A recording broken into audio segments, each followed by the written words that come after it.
Hey, what is up, everybody? I'm here to give you a review. Um, Now you can tell this is a review because it says it on the title, so I don't know why I told you, but this is a review of an old pay-per-view that happened back in 2012. Oh, it's called Over the Limit. I did originally watch this pay-per-view um, the day it happened. Um, but the problem was I was watching it at my friend's house. He probably knows, and we couldn't get the pay-per-view to work because we ordered the pay-per-view, and it was just pretty much like a black screen up until I'll tell you when actually when I get there. So I figured why bother reviewing it if I can't talk about the whole pay-per-view. Um, so I was thinking one day I'm gonna review this pay-per-view. It is going to happen, and I figured why not today? I wasn't really doing anything. I was pretty much bored out of my mind, and I figured why not. So I started watching this pay per view at 9 o'clock on Saturday, and I literally didn't finish it up until now. It took me that long to finish this pay per view. It's pretty ridiculous. But yeah. So let's just get right into the pay per view. And I have a lot of notes, so let's just cover each and every single one of them, and I'll give you my thoughts as the pay per view. And obviously, I already know a lot because this pay per view happened 2 years ago, but I'm still going to talk about the matches and stuff as I knew them back then. Um, but I'm still going to talk about like how they, I guess, affected today's time, which really they didn't because it's an over the limit pay per view.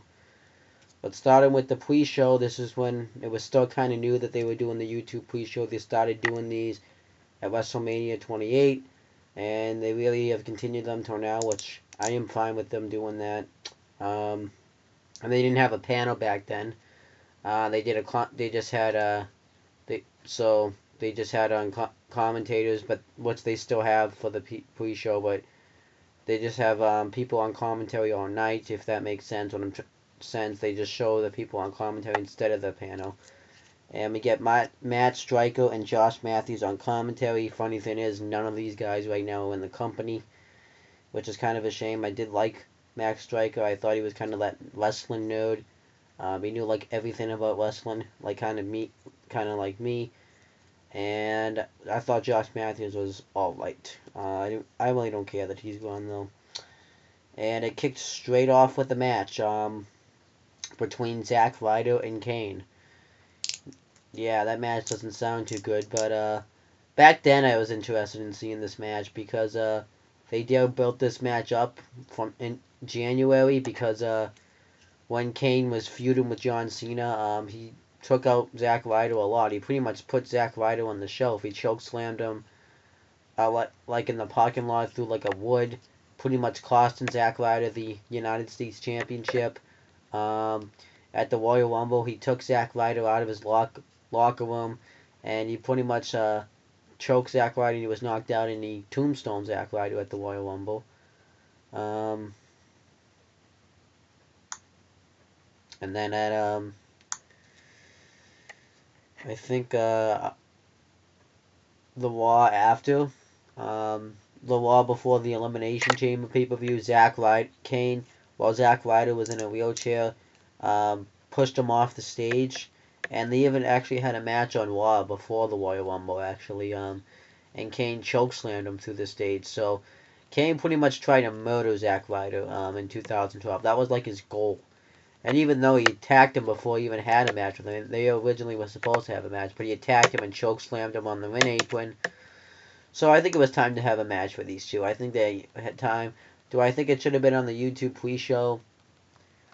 Considering that probably, I would say yeah. I mean, it doesn't really seem like you would want to put this match on the pay-per-view. It doesn't really seem like a pay-per-view on the pay-per-view worthy match. But the pre-show match is good. But match is just average at best. Who really thought Zack Ryder was gonna beat Kane? I didn't. So Zack Ryder went for the Rough Rider, and Kane caught him and chokeslammed him and won the match. It was really nothing special. Zack Ryder, I admit, did better than I thought, but no one really thought Zack Ryder was going to win this match. And then Eve Torres is backstage, and Cody Rhodes and Santino Marella come in. And at the time, Cody Rhodes was the Intercontinental Champion, and Santino Marella was the United States Champion. Good God, I wish I could erase that from my memory. Santino Marella should not have won the United States Championship. And they're arguing about which title is more prestigious, which I like the fact that they were doing that. Made the titles mean something. I think it should have led to some sort of match, not a unification match, but just a match, which they didn't do. So then Eve Torres decided to make a People Power Battle Royal, because this was back when John Laurinaitis was in charge, and this was when People Power was big. And whoever wins gets the option of either challenging for the Intercontinental and the United States title. So that's all that. So I thought that was fine. Set the tone for the show. And then on the actual show, we got Michael Cole, Booker T, and Jerry the King Lawler on commentary. Michael Cole was a heel at the time, so he rooted for the heels, such as The Miz, John Laurinaitis, Vicky Guerrero. He loved her. And him and Booker T would always go at it, which I thought was entertaining. And I like Booker T on commentary. I thought he was good. Jerry the King Lawler, I guess, was fine on commentary. He didn't bother me. I wish they would put Booker T back on commentary, because I really liked him on commentary. I don't know why they ever took him off. And it kicks off with the People Power Battle Royal, where the winner becomes the #1 contender to either the Intercontinental or United States Championship. And I originally wasn't going to say the participants, but since I had to waste my time and sit and watch the entrances, I figured, why not waste your time and tell you the participants? It doesn't really take that long. So the participants were the Great Khali, The Miz, JTG, who isn't even in the company anymore, Ezekiel Jackson. I don't know if he's still in the company. I haven't even seen him since. I don't even remember the last time he's had a match. Maybe when he was Intercontinental Champion. Man, he was an awful Intercontinental Champion.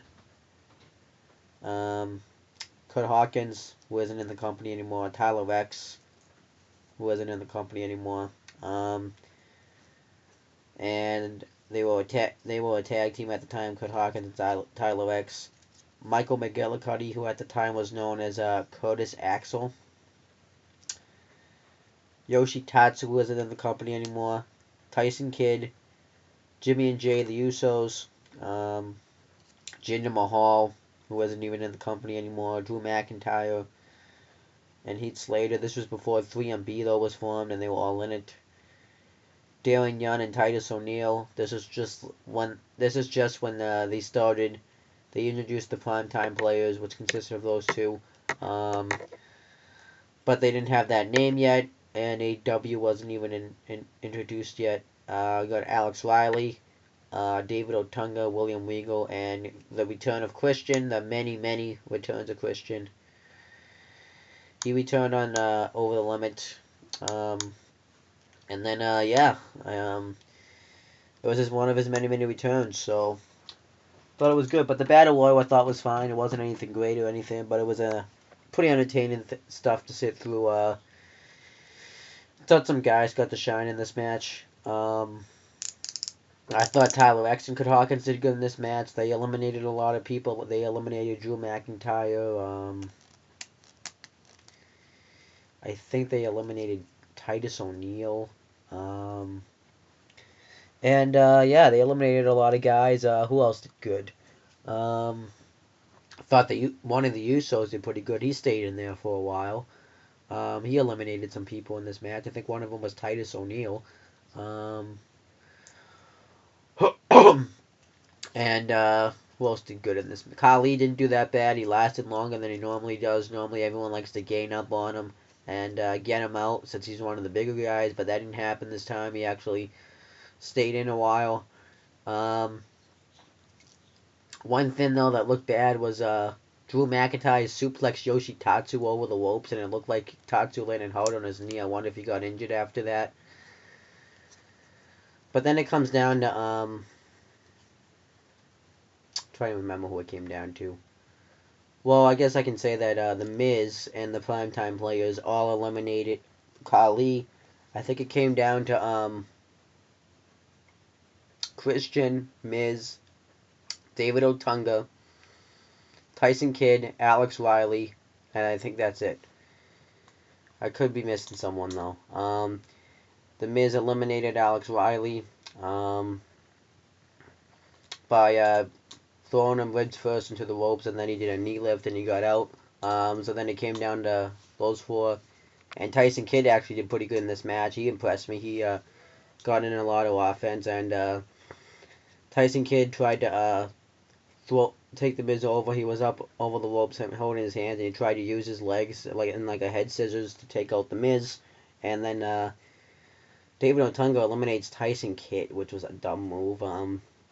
Miz stayed in. He didn't go after Miz, which I don't know why he didn't just toss Miz out, but it was dumb. So then it came down to Miz, Otunga, and Christian. And Otunga and Miz double team Christian. And then Christian fights back. David Otunga tries to power him over the ropes. And then Christian counters it and gets Otunga out. Then it came down to Miz and Christian. They both try to hit the finishers on each other. And then eventually Christian is on one side of the apron, and Miz is on the other side, and there's a steel post in between him, and Christian kind of like spears Miz off the top, and then he wins the People Power Battle Royal. Forgot to mention too that Cody Rhodes and Santino Marella were out watching the match. And he points at Santino like pretty much deciding that he's gonna face Santino Marella for the United States Championship, which if you've seen the show, you know what happens later on, but you haven't, I won't spoil it for you.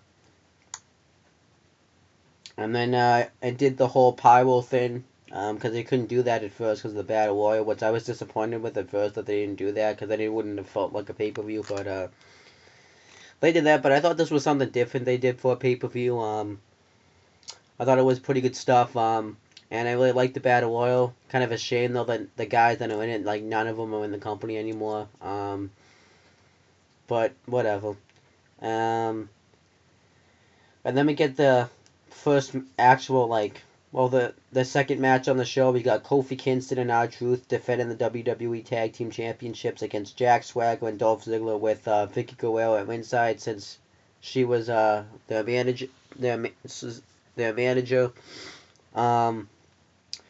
Vicky Guerrero comes out and says if John Laurinaitis gets fired, she'll be happy to take over Raw and SmackDown. This match was actually pretty good. I thought it was a solid tag team match. They dominate Kofi for a little bit, and then R-Truth gets the hot tag, but then they dominate him for a while. And they did the awesome double team tag team moves. One of them being when Swagger did like a face buster, but lifted Kofi up, lifted R-Truth up by his legs, and Ziggler hit a face buster while Swagger slammed him down. I thought that was cool. Then R-Truth tried to go for a roll up, but Ziggler kicked out. Then R-Truth, I think, hit a drop kick off the top or something. I remember he did a move off the top to get in control, and then Kofi got the hot tag, and he went off on Dolph Ziggler, and then Kofi was about to win the match off a crossbody, but then Jack Swagger broke up the pinfall, and then Swagger tried to take Kofi out, but he did like a head. He took him over the ropes. He countered the move, and then Ziggler hit a Fameasser as he was trying to come back in the ring, and Ziggler and R-Truth broke up that pinfall, and then he dives on Swagger. And then Ziggler tries to splash Kofi in the corner, and Kofi hit the Trouble in Paradise on him, and Kofi and Truth retain the tag team titles. I thought the match was good. At least it was two, I guess, legit tag teams. Dolph Ziggler and Jack Swagger were a legit tag team. They were together for a little while. They did throw them together randomly after they were fighting a feud, I guess, who could get Vicky Guerrero, but I thought it was good stuff that they did, though. The only thing I didn't like them about being a tag team was they were always losing. For example, they would always lose to Brodus Clay when Brodus Clay came into the WWE, so it was kind of hard to take them seriously. They would always lose to, like, tag teams, too, like, trying to think, maybe, like, Sheamus and Orton or something like that, so they never really won matches, so they didn't really feel like that they were a tag team that was a threat. And it kind of felt like that tag team was holding back Dolph Ziggler. I think Dolph Ziggler could have done way more than being that tag team, so, and it was his time, too. You knew it was his time. And, yeah, and I think now that I've seen the Real Americans was consisted of Jack Swagger and Cesaro, when they teamed up, it feels like that they had more chemistry than Swagger and Ziggler did, but yeah. I'm probably going to get a lot of hate for saying this, but Kofi Kingston and R-Truth was definitely a thrown together tag team, and you guys know that. I think it was kind of the WWE being racist, because they probably were thinking, hey, you guys are both... I'm going to get a lot of hate for saying this, but come on, this is true. You guys are both black, you're a tag team now. I mean, that's just the case. Kofi Kingston and, they never even really crossed paths with each other. They didn't, like, build up that they were a tag team. At least with Evan Bourne and Kofi Kingston, they felt like a legit tag team. And Kofi Kingston and R-Truth did not feel like a legit tag team to me. I didn't even like the tag team title one. They never really wrestled that much. So, yeah. But they didn't have the worst tag team title one, though. Like I said, though, feel free to hate for that. But you guys know it's true. I'm just telling you guys the truth, so... yeah. And then Eve Torres, Kurt Hawkins, and Tyler Rex are backstage, and I guess John Laurinaitis, I don't know if this was John Laurinaitis' orders or Eve's, because Eve, I don't remember what her role was, but she worked for Laurinaitis at some sort of general manager role, and David Otunga was like the lawyer of the group, and the guy that was the jobber because he sucks. I like, too, how this match... I know these interviews are taped, but David Otunga just gets dressed afterwards, because the Kofi Kingston and Jack Swagger match, it was a pretty long match, but he wasn't in his wrestling trunks or anything. I don't know. But anyhow, they want Kurt Hawkins and Zack Ryder to take away any signs that are offensive to John Laurinaitis. So... yeah, and they guess they do have the legal power to do that because WWE is allowed to take signs that are offensive, which is what I hate about the WWE. Going to a WWE, so I'm making a sign. Luckily, though, I made a sign because I didn't really like Edge. Well, Edge wasn't always one of my favorite wrestlers because I didn't like the way he always would cheat. But now that I know about the storyline aspects, it made sense. But I made a sign called Edge Sucks. And they even had to say, hey, let me check your sign. And I think they said to me, we usually don't allow you to make this sign, but next time we will confiscate it. So yeah, after that I just didn't really want to make a sign anymore. And yeah, I think that's kind of more like a little kid thing to do when you make a sign. I think it's kind of like a habit I've grown out of. But, I don't know, maybe I'll make another sign one day, but, but this gets pretty funny later on, because the WWE actually does take away signs, in the crowd, so, from fans, so, you know, they're talking about how it's, like, freedom of speech abuse, how they don't have the freedom of speech, but WWE won't let you have that freedom of speech because it is a PG company. I don't know. It's kind of dumb. Then Layla defended the Divas Championship against Beth Phoenix. I actually didn't think this match was going to be long at all. I thought this match was going to be 2 seconds because, only a few seconds, because usually the Divas matches back in 2012, the WWE didn't give a crap about the Divas division. So the WWE, I didn't really have any faith that this match would be good, but this match actually was good, and I'm glad this match got some time. I think this is probably one of the probably greatest matches you would ever probably see in 2012 for a Divas match. And that's pretty sad because no, actually I want to take that back because I remember on SmackDown Natalia and Beth Phoenix had a good match. That's probably the best match, but the fact that it happened on SmackDown, I said if I had to pick a pay-per-view match, it would be probably this match. This match was pretty good. Layla tried to do a lot of roll-ups in this match. And then I liked how she went off like the ropes and did like a crossbody. That was cool. Then Beth Phoenix started to work over the leg of Layla because she had just come off an injury. And returned and won the Divas title off the Bella Twins, which consists of Brie and Nikki Bella. And yeah, the reason why and then I think the Bella Twins were gone after that. So, but yeah, the Beth Phoenix works over the leg a lot in this match. It actually was pretty sick. She put her in some sick. She did some sick stuff working over the leg, but I like how she worked over the leg. They utilized the angle, the injury, and eventually Layla drop kicks Natalia off the apron to the outside.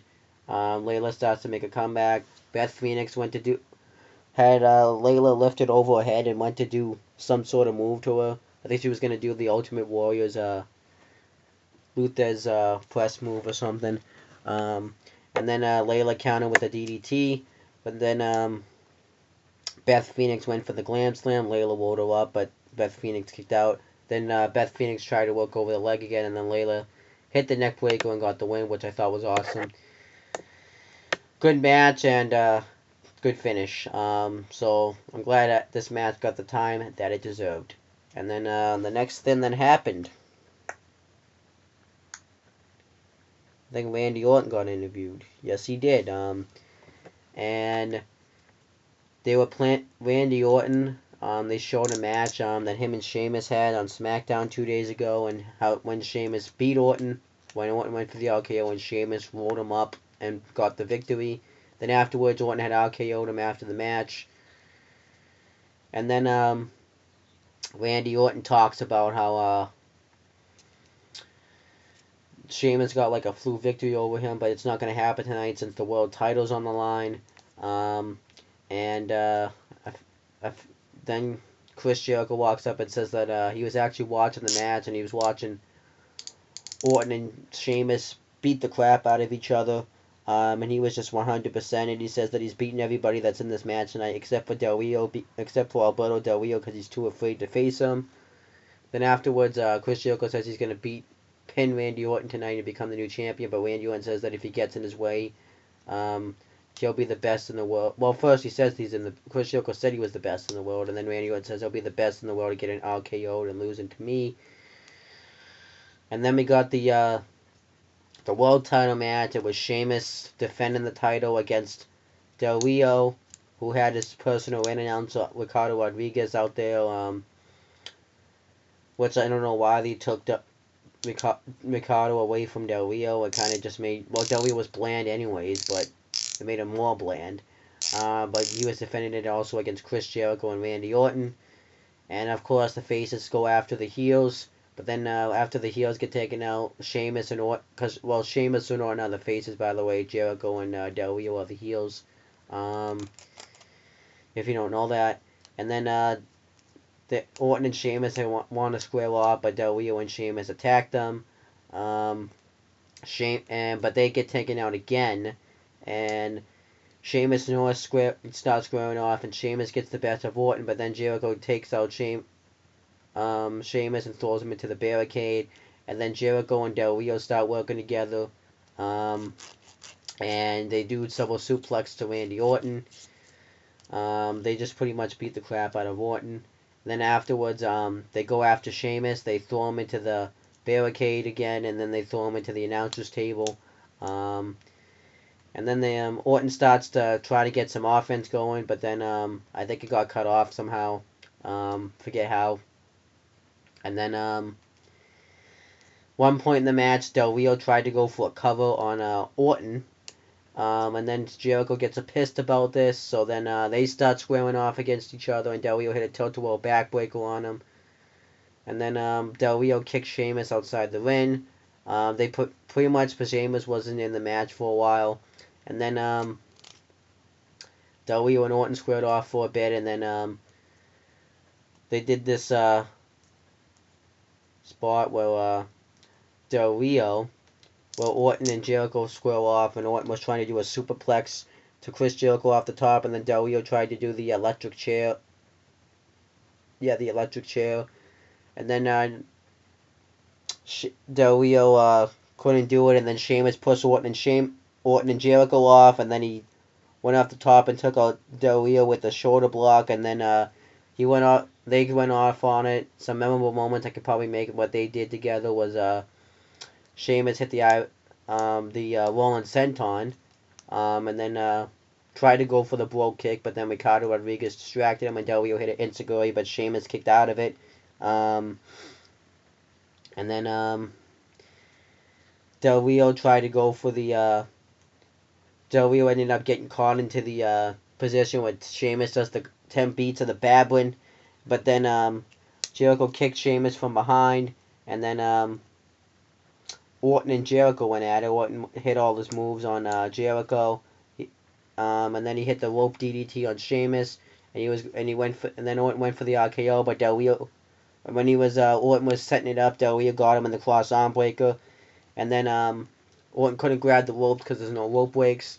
Jericho then broke it up with an elbow, and then trying to remember what else happened here.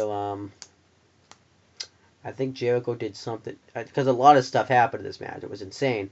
I'm just trying to remember the order. One point Jericho hit a cold break on Orton, but he couldn't. I think he couldn't cover him. And then Del Rio got the cross arm breaker and Chris Jericho, but Jericho then counted into the walls of Jericho, and then Orton hit an RKO on him, but Sheamus I think broke up the pinfall. And then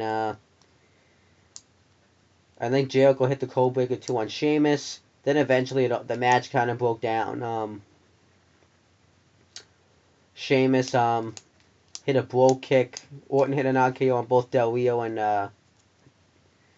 on Del Rio. Sheamus hit a blow kick on Orton, and then Jericho tried to roll him up, but Sheamus got out of it, and then he hit the couch cross and retained the title. Then afterwards, Orton looked at him pissed. They were teasing a Randy Orton heel turn, which obviously didn't happen because, well, at that point in time, I think they were going to have Randy Orton turn heel and feud with Sheamus for the world title, but it didn't happen because Randy Orton got suspended, so they had to, I guess, hold it off, which sucked. Then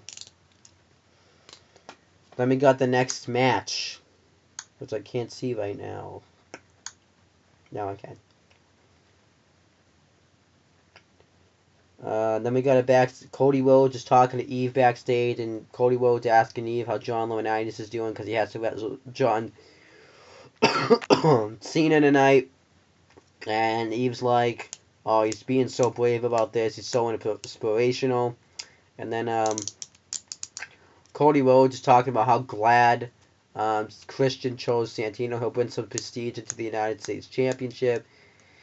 And then he kind of starts talking trash about Christian, saying that he would have mopped the floor with Christian. He would have just, destroyed him. He would have laid him out. Talk about how he pretty much would beat Christian if they had wrestled.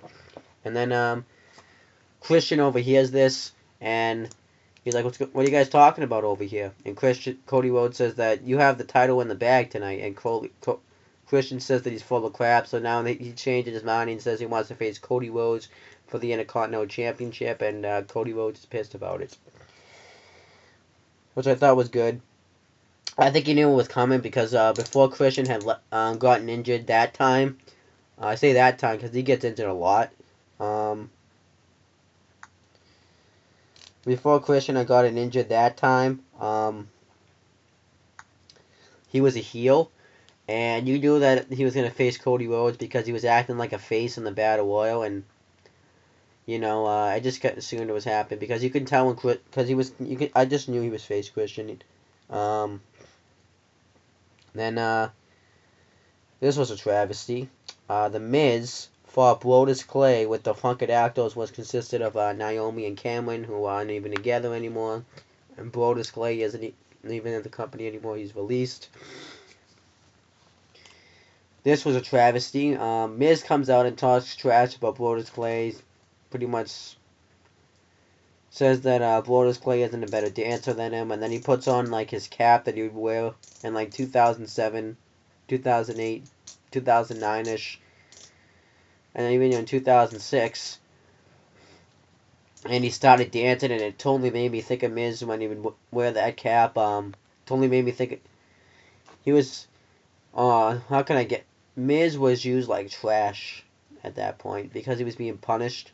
Because he made a rookie mistake. He was having a match with R-Truth, and R-Truth went to do a dive and senton on him, but then Miz didn't catch him right, so R-Truth, he didn't get injured completely, but R-Truth got hurt in the match, and he got a lot of heat for it backstage, so he got punished. And started, pretty much jobbing to everyone that he ever crossed paths with.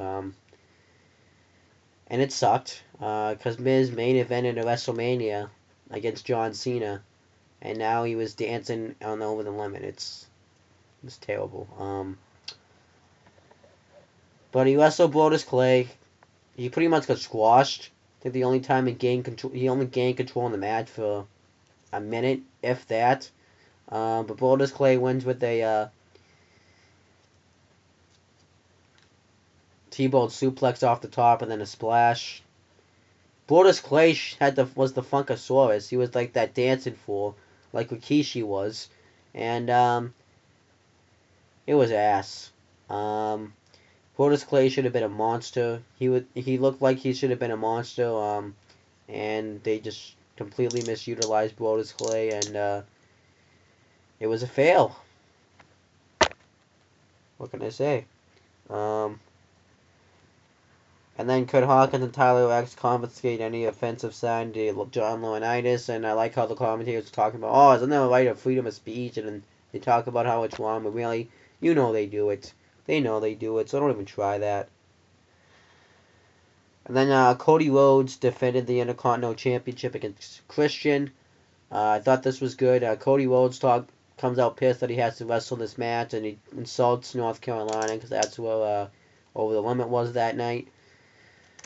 And this match was actually really good. I really like this match. Christian dives on Cody Rhodes, and he does two drop kicks, one in the ring, and he does like a baseball slide drop kick.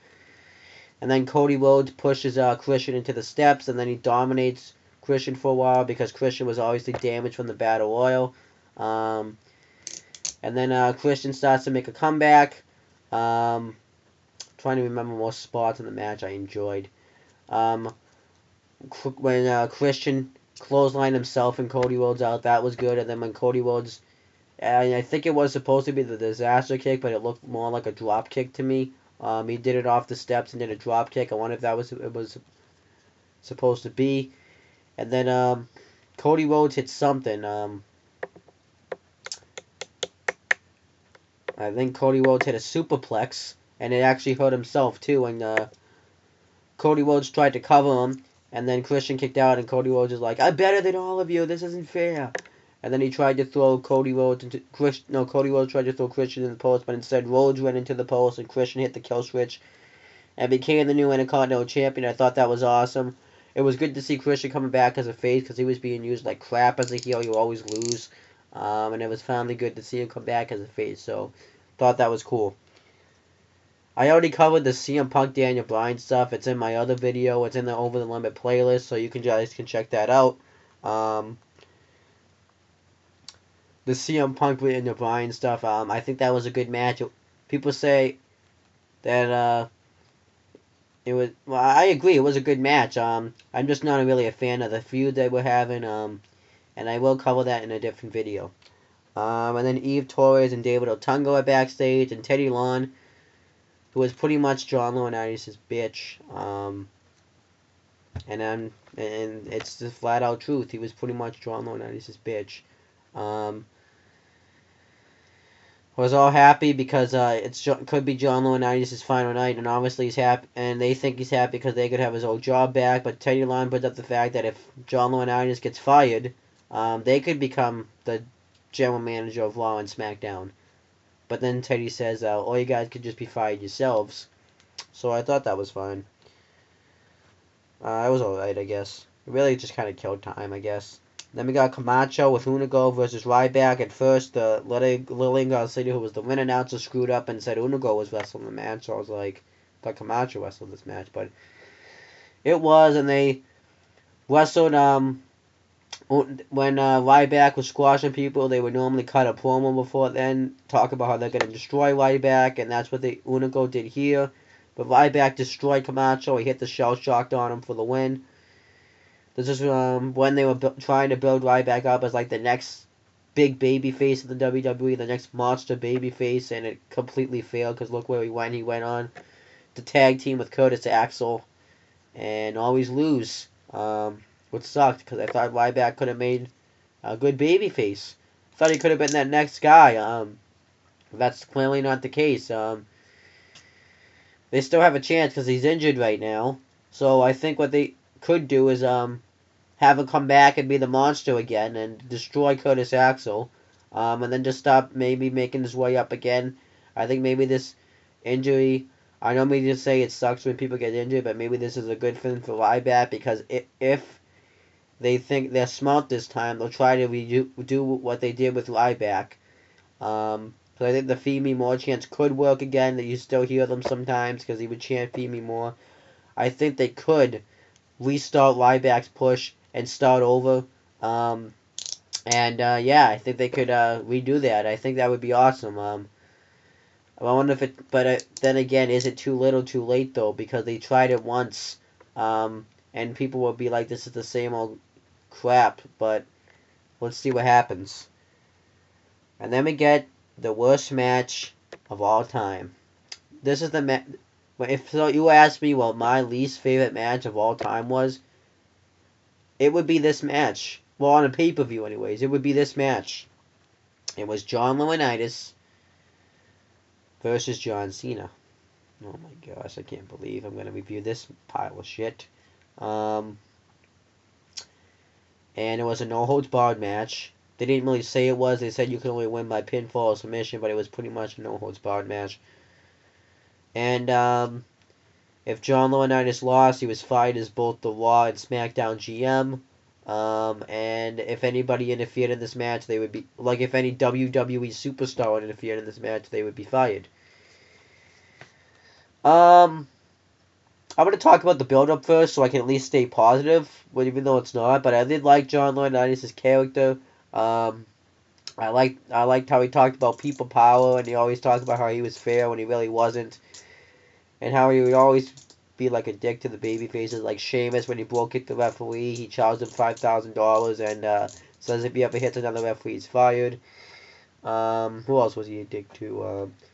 The Big Show when he made fun of his voice, and he even said if anyone ever makes fun of my voice, there'll be consequences, and there was to Big Show, and he ended up firing Big Show and after he made him beg. So I thought that was awesome. But that segment that they did was dragged out. And I thought that was good. And then one thing I did like is Zack Ryder. This is when Zack Ryder was supposed to defend the United States title against Jack Swagger. He wasn't medically cleared to compete, and he even got like the doctor papers for it. Like the doctor said he wasn't cleared to compete before the match, but he acted like he didn't see it. So Ryder went out there anyways, and he lost easily. And then John Laurinaitis after Ryder had lost came in and he was like, Zach, I just got these papers, these doctor papers that said you couldn't compete. I just got them now. I didn't know. And then he always did the same thing to Punk. He would screw CM Punk out of matches. I remember he bashed Mick Foley off the head with a microphone. So I thought this was John Laurinaitis was a pretty good heel. I don't know why they killed it off at No Way Out, but they did. I understand actually because I think he was overshadowing the show, so I think that's understandable why they would cut him off. But I don't know. But the build up to this match was awful. That awful segment they had, the final law, with John Cena coming out, and John Cena too was coming out of that PG role, but then he went right back in, and oh my gosh, that was bad. That segment, it was just so bad. I think I've already covered it, that I'm not even gonna cover it again. Like, that segment's so bad. I can't even watch that segment for 5 minutes if somebody wanted me to. But this match, I like too how John Cena, and yeah, this was ass. Where do I begin? I'm not even gonna, like, this match wasn't even a match. It was a beatdown. It was an ass kicking. I won't even say it was an ass kicking. It was a, oh my gosh, this match fucking sucked. Where do I begin to tell you how bad this match is? You have them doing commentary during the match, where John Cena goes to the Spanish commentary, and they do commentary during a wrestling match. And you have them pretending to be Booker T, and he goes 5-time. That was awful. John Cena's cutting a promo. He's talking on a microphone during a wrestling match. And he says, "I'm gonna put you in the STFU, and if you and if you can survive 10 seconds, I'll let go of the hold." And he does, and then he does it again, and then he's like, "Oh, I need some water," and then he gives him he takes a trip of water, and he's like, "Let me give John Laurinaitis a drink too," and then he dumps water on him, and then he dumps it on his pants to make it look like he pissed his pants. I can't believe how bad this shit was. Another thing is, John Cena had dizzied him after an airplane spin, and then he grabs the bell and wins it in his ears. That was bad. John Cena dumped garbage all over him. Ooh, that was bad. Afraid of when the fire was in. That was I think probably not that bad. Man, Laurinaitis eventually escaped. Why not, right? Just leave. And then Big Show comes out, who had been fired. I think you know what's going to happen next. He knocks out John Cena. Cena had gone for the AA, but Big Show knocks him out. And then everyone acts like they're all shocked, and then Laurinaitis wins and keeps his job, and then they move on to that crappy John Cena Big Show feud that we saw 3,000 times, and then they did that No Way Out match, and yeah. This match just makes me negative. It just makes me so negative how bad this match was. I'm embarrassed to even say this was a wrestling match. I can't believe this main event at the pay-per-view. What, because John Cena was in this match and he's the face of the company? Stone Cold Steve Austin didn't know his main event pay-per-views. Hulk Hogan didn't know his main event pay-per-views. And they were the faces of the WWE. So, yeah, that's, I think the main event should have been CM Punk versus Daniel Bryan. That was an awesome wrestling match. And when I was watching that match, I wasn't into it, because when I was watching it this time anyways, I was before, but I knew that shitty ass I was going to have to watch that John Laurinaitis John Cena match again, and I did not want to do that. This match just sucked. And it's giving me a sour taste in my mouth right now. It's making my stomach actually feel weird. It's just making me so negative. I usually try not to be negative, but it's just making me so negative. But, the pay-per-view I thought was alright, though. I would say good, but, this main event, for one thing. But he did have that good CM Punk Daniel Bryan match. The Fatal 4-Way match, I thought, for the world title was good. The tag team match was good. The Battle Royal was fine. The pre-show was a perfect pre-show match. I thought, well, I meant a perfect pre-show match. There could have been other ones, but I thought it was a fine pre-show match. And then what else? There was a good IC title match between Cody Rhodes and Christian, and the Divas match was good. So the pay-per-view was pretty good. Just that main event just really just ruins the pay-per-view. You know, I know they say one match doesn't ruin the pay-per-view, but you got to admit, if you've seen the John Laurinaitis John Cena match, you have to agree, because that can just, the main event put a sour taste in my mouth. Imagine leaving the show, imagine being there live, leaving the show, and you have to, like, the last thing you saw was this match. The only reason I enjoyed this match and I was watching it live is because I was watching it with my friends and we were just making jokes about the match.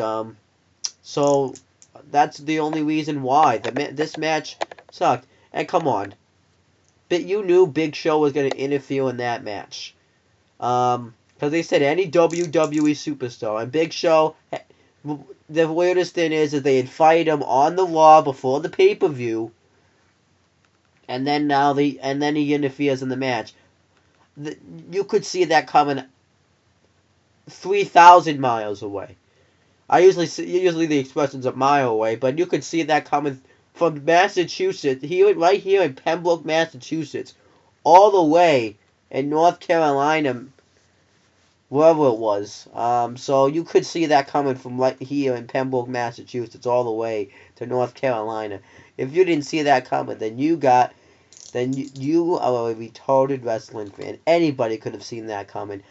Even like if I had watched it when I first become a wrestling fan, I would have had that feeling that Big Show was going to interfere in that match. You knew Big Show was interfering in this match, and you couldn't just knew it. You see, this is why I don't really like this pay-per-view. Gives me a sour taste, because I have to remember this pay-per-view as the day that they had that crappy John Cena, John Laurinaitis match, and that was the main event. Why was that the main event? That was probably one of the worst pay-per-view main events I've ever seen in my life. And I've seen a lot of bad pay-per-view main events, like that John Cena Big Show Steel Cage match. The match was probably good, but I didn't give two shits about that match. What else was a bad match? The CM Punk Ryback match, but at least it was both guys got offense in.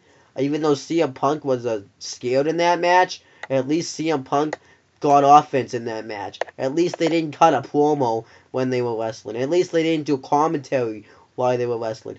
This match is just making me really mad talking about it. And the more and more I talk about it, the more and more pissed off I get. I need to take a deep breath here for a second. But yeah, anyways, yeah, good pay-per-view. I apologize for that rant, but this match sucked. This match sucked so bad, that if I had to grade it out of 0 to 5 stars, I would grade it negative infinity and beyond. Negative infinity and beyond. But I really got to end this video off because I'm going to rant about the match more because it sucked. But that's pretty much it, guys.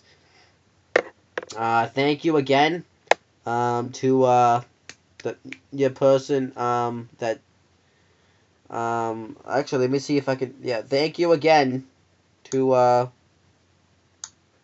me pull up his YouTube channel real quick, and I accidentally pulled up his. Thank you again to Jonathan Goodboy for giving me the shout out on YouTube. I really do want to thank you, man. I can't say that enough. I know I really do appreciate the shout out because you really helped me a lot this week, and I really want to help you out as much as you helped me because I really feel like that I owe you that, and I'm gonna try to watch your videos when I get the opportunities. So yeah, subscribe to this channel if you haven't. I do plan on making a Raw review. I don't know when the next time. Probably tomorrow I'm gonna make the Raw review. I might try to make a video before that though. And I'm gonna try to post some other wrestling content maybe later on today because it's 1 o'clock in the morning right now. And yeah. And on the Talkinator, you're gonna see a lot of content on there this week. CM Brothers. I don't know when the next time we're going to make a video, so don't really guarantee that we're going to make a video. Well, I'll try to see if we can squeeze one in. And CM Live Reactions, I haven't made a live reactions on there since December of 2013. But you never know when the live reactions will come, because, no, you know what, actually, you might be, yeah, you never know. I might make one tomorrow. And then, you can add me on Facebook, Owen Finch, Owen Pinch, Owen Piddle Dance, and Adam Finch, and then follow me at Twitter at Owen the Birdman. And add me on Snapchat, Birdman105, add me on Xbox Live, Fan44. But if you try to do it right now and you don't have an Xbox One, you will not get a response until tomorrow. Actually, until later on today, because I won't be home until later on today. And then you can add me on Instagram, Finch Owen, or whatever it says down below. It's a default name, but you know what? I have, it's a default name because that's the name I chose, and that's the name you get. But that's pretty much it, guys, and I want to thank you guys for all the comments you've been leaving me on my videos, and, yeah, if you want to give your thoughts on the pay-per-view too, leave your comments down below, and that's pretty much it, guys. All I have to say is, peace out.